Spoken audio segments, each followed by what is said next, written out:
Hello again, everybody. Harry Boxer, the Technical Trader at TechTrader.com. It's Tuesday, August the 5th, and another down day on Wall Street. Some of the stocks we traded did well, but we're compelled to trade some of the ultra shorts as well. I'll show you them later on today. I'm going to go over some longs and some shorts.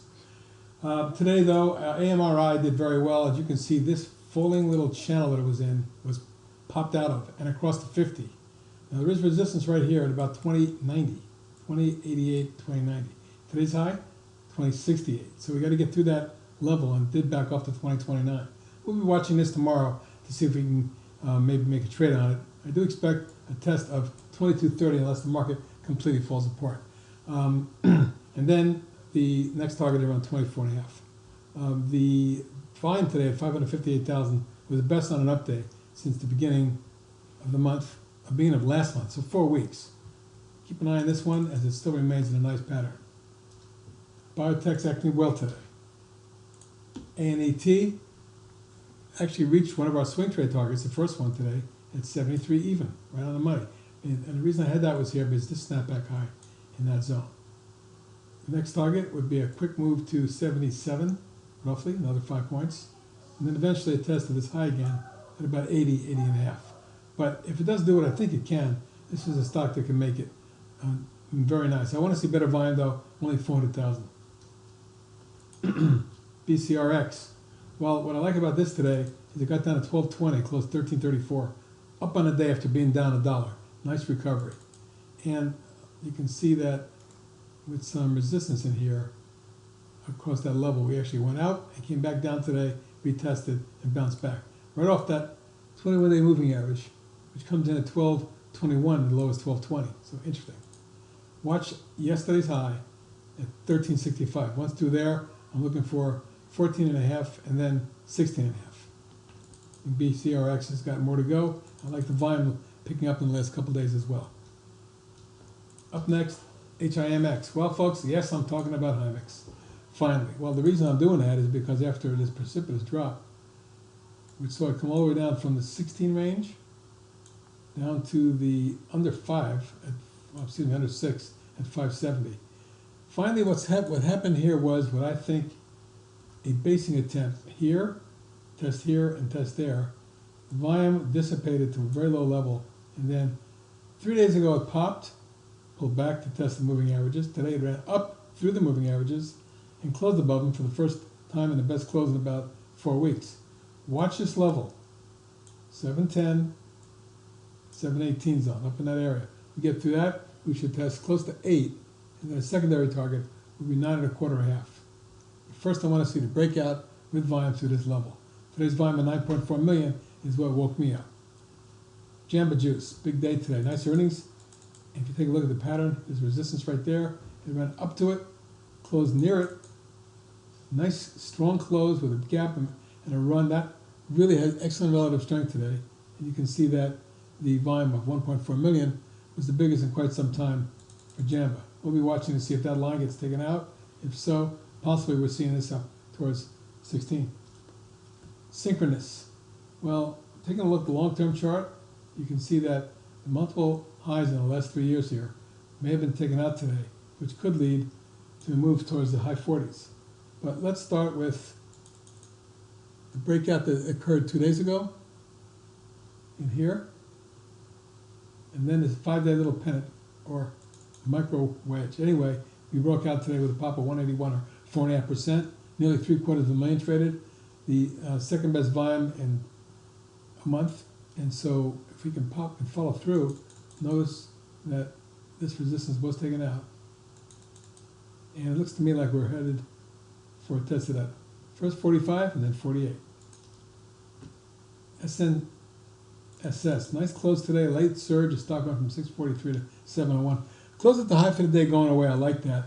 9% and a million share traded, which is the biggest in weeks. So we're up against resistance. We got to watch here is a 745 range. We can get it up in that zone and take that out. This could be substantially higher. My target on this would be then somewhere around a spike up into that zone.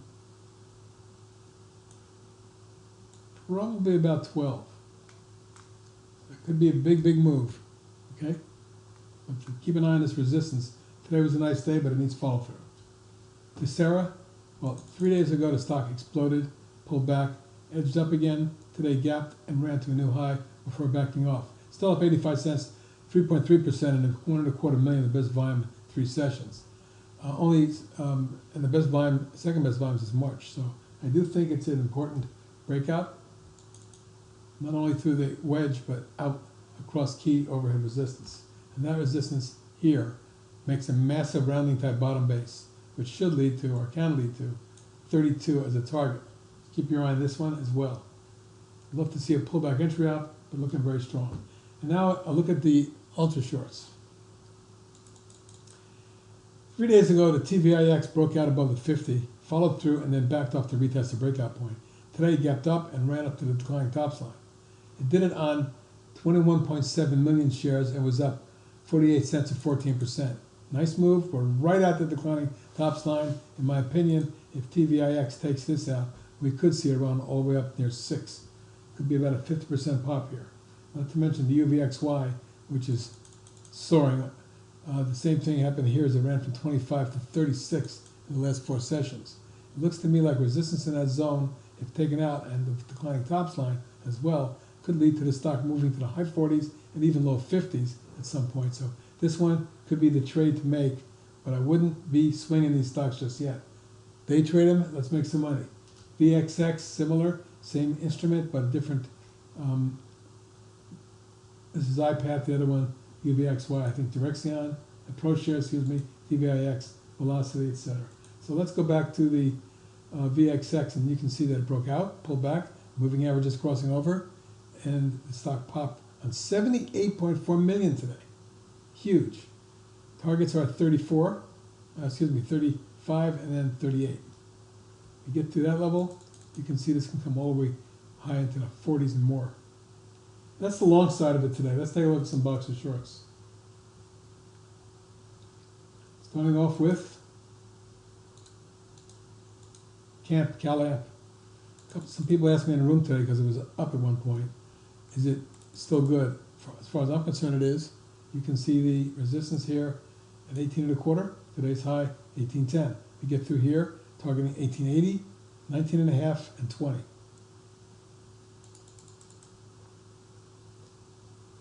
If it gets through it. What I'm looking for is a failure here and a rollover that takes out the 16.5 level and moves down towards 14.75. That's my next target. The stop would be above that zone.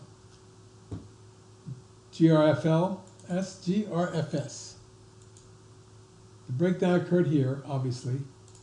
A pathetic little bounce on low volume, and then the pullback again today. Watch 35.5. And that could be done quickly tomorrow. You can see how this stock could fall away very quickly. Perhaps a test of the highs back in here, immediately towards about 33, and then 28. ININ has been, after the gap down and wedge, another gap down, now flagging. If this breaks here, downward, I would not be shocked to see this one. We test the lows quickly around 39.40, and then take it into the mid-30s. JEC, massive top, wedge, that broke, we're on key support here. Look at this, folks. We break here, a quick test of 47.5 should take place. Beyond that, 45. New skin continues to act ugly, and another new low below 57 today, although it did snap back. I still think we have more to go on the downside towards 50, 51. SILC, steadily lower. It got hammered, but I'm not seeing a bounce, and I'm thinking it's got so weak that it's got more to go. Get this underneath 26, and we could see 22, 23 very quickly. Track Auto, that's a swing trade of mine. I like the head and shoulders top, the rollover. This is a bear flag. I think it's headed lower. My target is 30. And lastly, Waddell and Reed, after a massive run-up, a major top formation formed.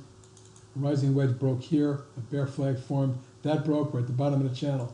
Not the first stock I'd be shorting, only because it's had a big move down to the bottom of the channel. It could rally back. That's what I'd be looking for. But should it continue downside momentum, first I look for 48. That's it tonight, everybody. Have a good evening. I'll talk to you in the trading room tomorrow. Bye-bye.